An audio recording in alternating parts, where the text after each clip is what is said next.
সর্বশেষ যে ব্যক্তি জাহান্নাম থেকে মুক্তি লাভ করবে তাকে আল্লাহ পাক বলবেন, ফেরেশতাদেরকে বলবেন, ও আমার ফেরেশতারা, আমার এই বান্দাকে জান্নাত এবং জাহান্নামের মাঝখানে রেখে দাও। জান্নাত এবং জাহান্নামের মাঝখানে লোকটি যখন থাকার জায়গা পাবে, সে জান্নাতের দিকে তাকায়া দেখবে আর কাঁদতে থাকবে।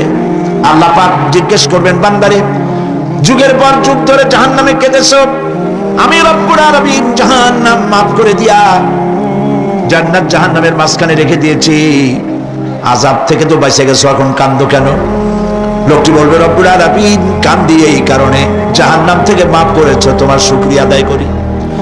জান্নাত তো আমার কপালে নাই, কিসমতে নাই, কিন্তু জান্নাত আমি এখান থেকে দেখতে পাচ্ছি, জান্নাতের সুঘ্রাণ আমার নাকে আসতেছে, কপালে নাই যাওয়ার।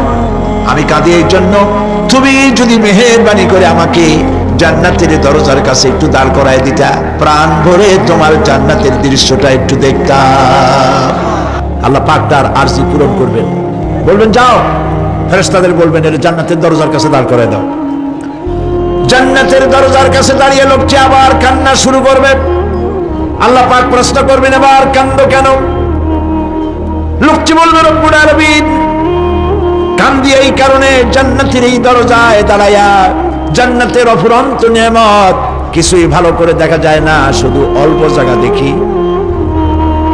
যদি তুমি আমারে দয়া করে জান্নাতের মাঝখানে দাঁড় করায় দিতা, চতুর্দিকে তাকায়া তাকায়া দেখা কলিজারে ঠান্ডা বানাইতাম।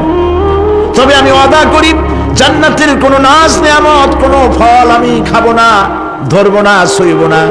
একটুখানি মেহেরবানি করে মাঝখানে দাঁড় করাইয়া দাও, জান্নারে ঠান্ডা করি। আল্লাহ রাব্বুল আলামিন ফেরেশতাদের বলবেন, আমার এই বান্দারে জান্নাতের মাঝখানে দাঁড় করাইয়া দে।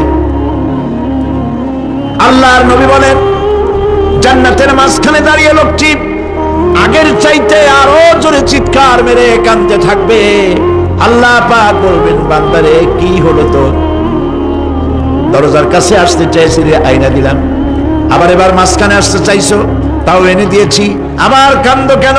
লোকটি বলবে, রব্বুল আলামিন এবার কান্দি এই জন্যে, তুমি যখন দয়া করে একটিবার জান্নাতের মাঝখানে এনে আমাকে দাঁড় করায় দিয়েছো, তুমি রহমান রহিম, গফুরুর রহিম, এই জান্নাত থেকে আবার আর বাইর করে দিও না।